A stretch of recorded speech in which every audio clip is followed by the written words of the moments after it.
Good morning, students. Now I do 5th standard Hindi. I think in previous class we started revision. Yes or no? So, in last class I do the first lesson revision. Now I do second lesson. All of you open your textbook, children. So, come to lesson number 2. Shararati Kawwa. So, once again I will tell that I will read the lesson. That after I will tell that summary of that lesson. Okay. किसी गांव के बाहर बरगद का एक विशाल पेड़ था।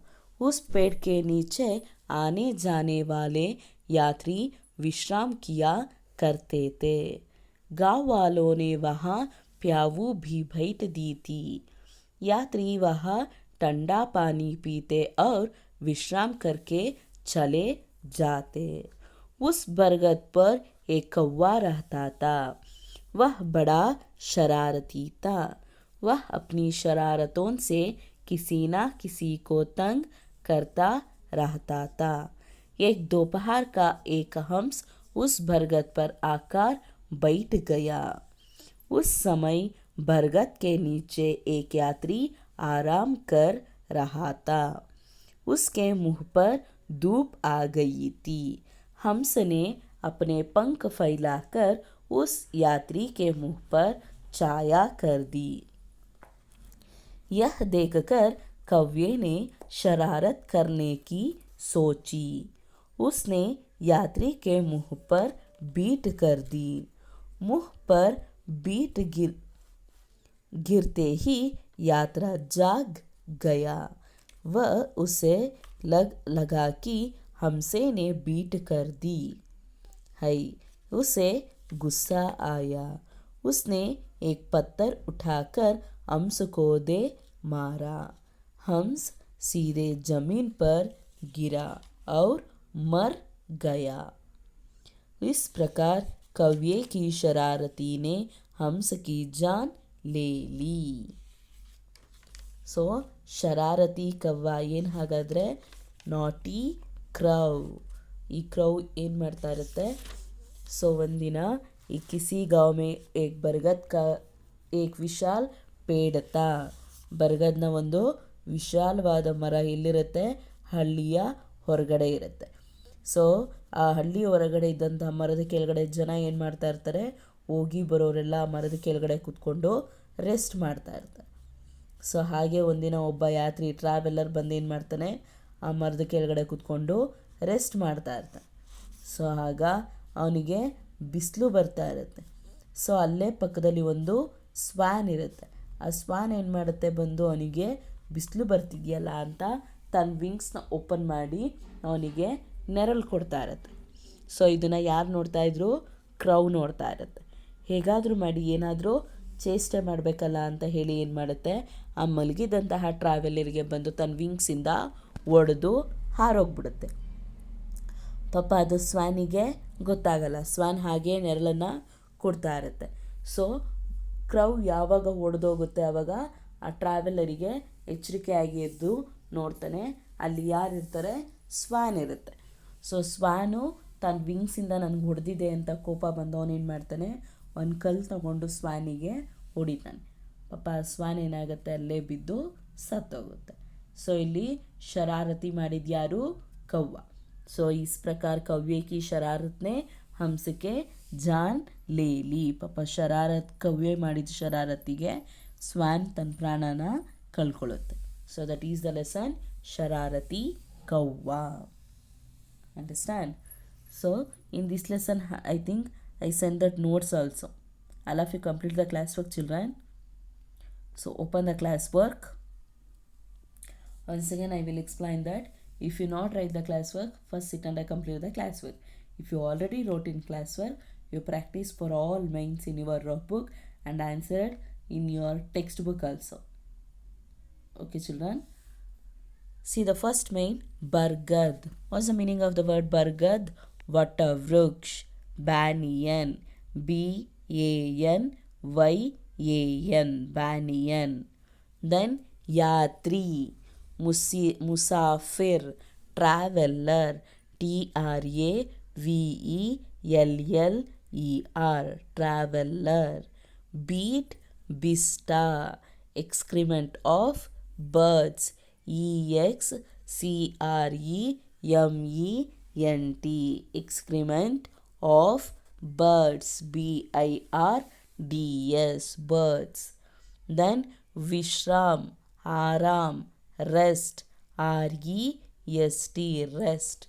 Shararati, nutcut, naughty, naughty,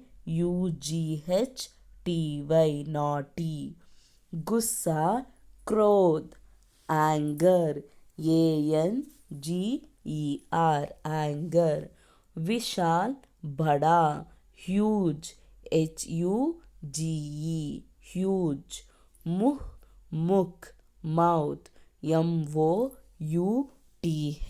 mouth. जमीन, फर्श, ground,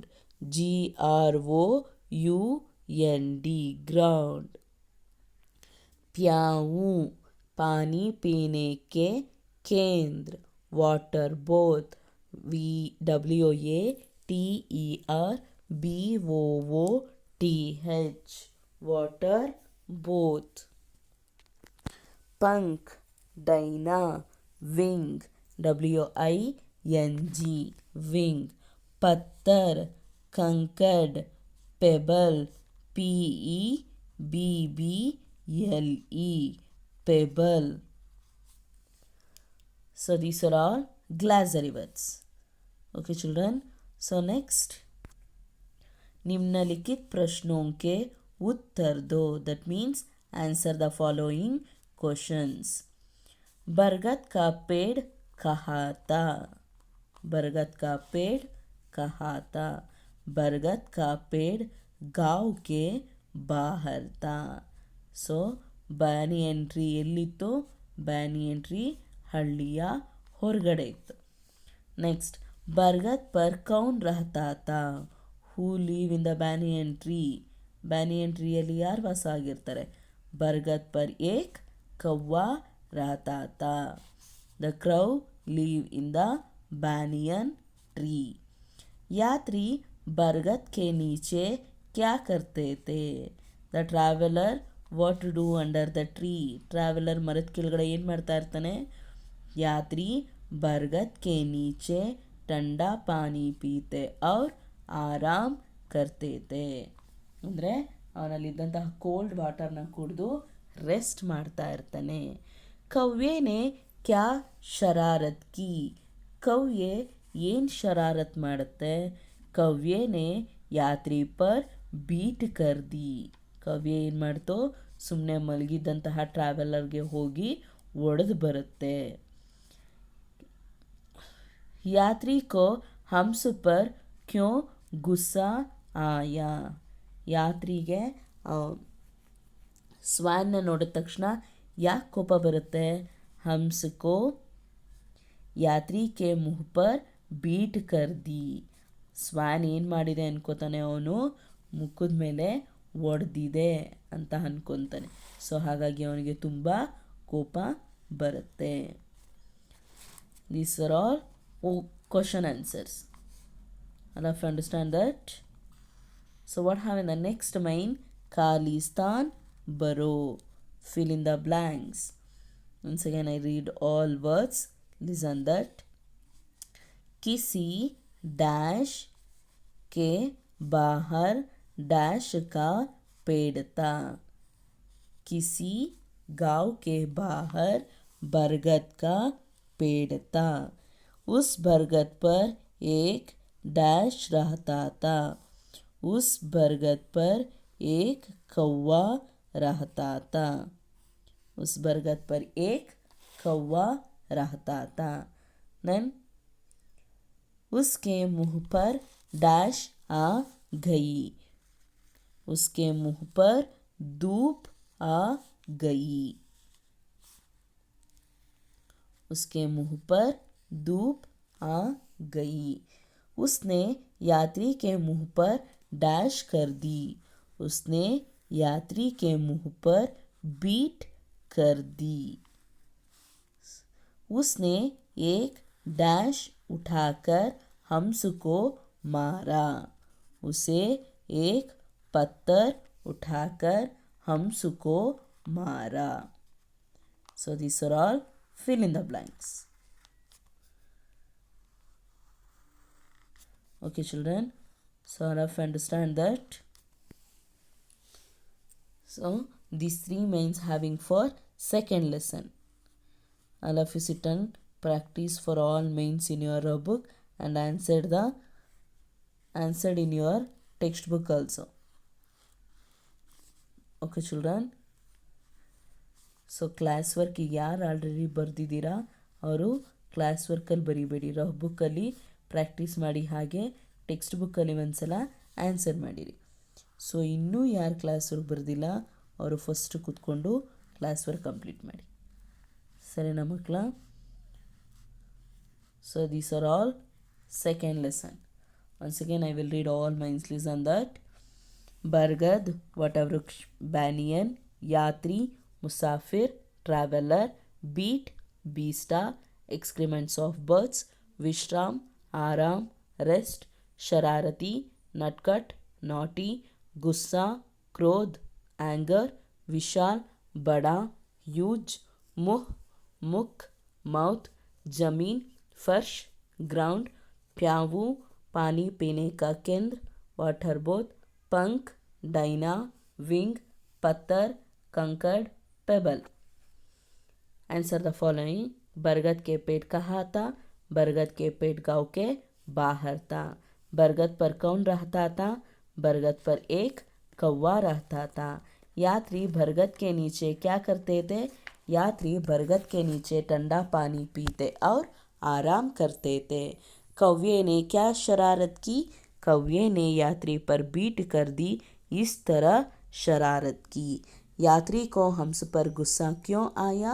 यात्री के मुंह पर बीट कर दी है, उसे गुस्सा आया. Fill in the blanks. किसी डैश के बाहर डैश का एक विशाल पेड़ था. किसी गांव के बाहर बरगद का एक विशाल पेड़ था. उस बरगद पर एक डैश रहता था. उस बरगद पर एक कौवा रहता था. उसके मुंह पर डैश आ गई थी. उसके मुंह पर धूप आ गई थी. उसने यात्री के मुंह पर डैश कर दी. उसने यात्री के मुंह पर बीट कर दी. उसने एक डैश उठाकर अम्स को मारा. उसने एक पत्थर उठाकर अम्स को मारा. So these three means having for second lesson.